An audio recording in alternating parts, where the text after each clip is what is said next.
Back there.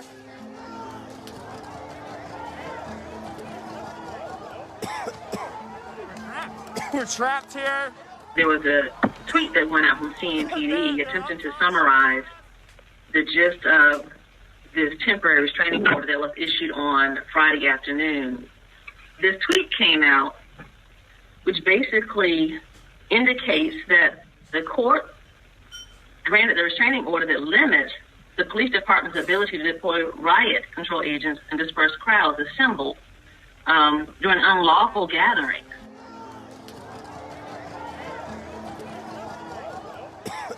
At no point in that order does it mention unlawful gathering.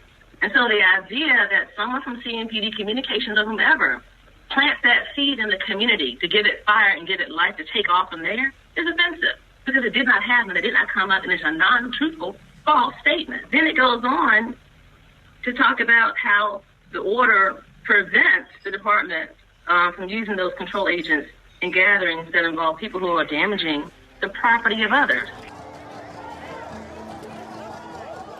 That's not in the document. The only concern was whether this could happen again, and if so, how to be deterred from happening, this being the June 2nd incident being repeated.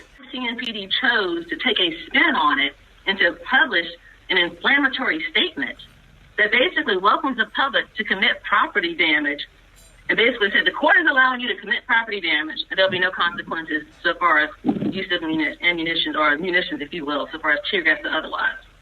That's how it reads. I found it bothersome. I found it inflammatory.